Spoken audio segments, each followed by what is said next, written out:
There's a school district in East Dallas that uses the philosophies of Maria Montessori.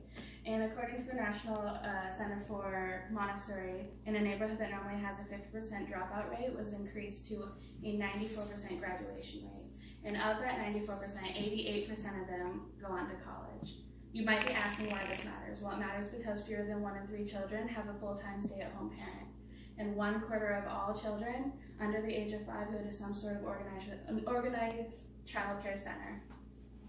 I've been working in childcare for 7 years, and I am finishing up my associate's degree in early childhood education this semester. And through my experience and the education, I've learned that there are 4 major philosophers that have contributed to what we know about child development.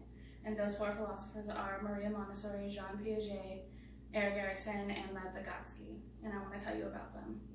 Let's begin with Maria Montessori. Montessori brought a couple different things to child development, and those two of the main things are mixed age groups and observation.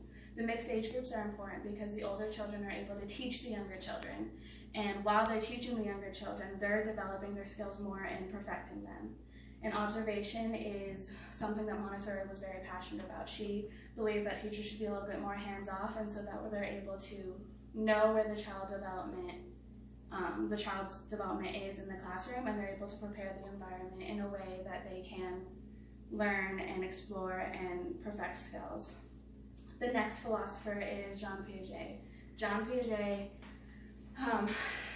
did the 4 stages of cognitive development, and those 4 stages are sensory-motor, pre-operational, concrete, and formal operational. And those cognitive development stages range from learning through the senses all the way to being able to think hypothetically. And a lot of centers, like the Goddard School where I work at, use Jean Piaget's philosophy to build their core curriculum.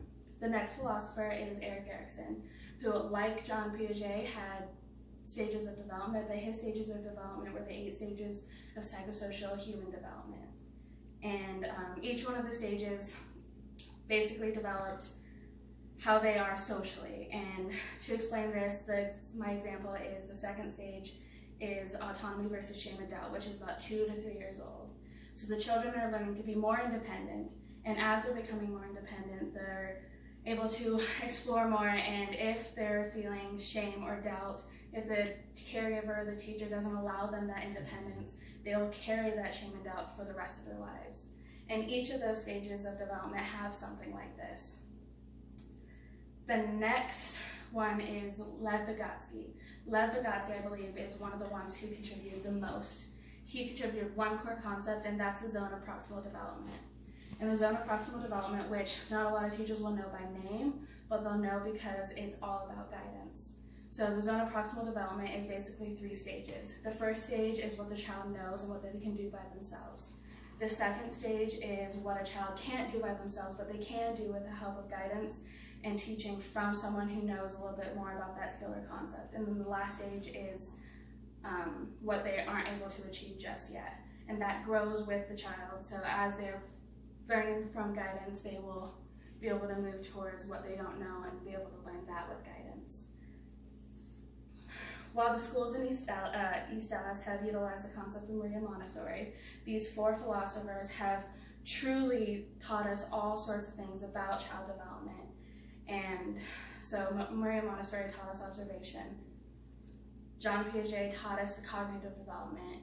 Erik Erikson taught us about how human development and social development is super important.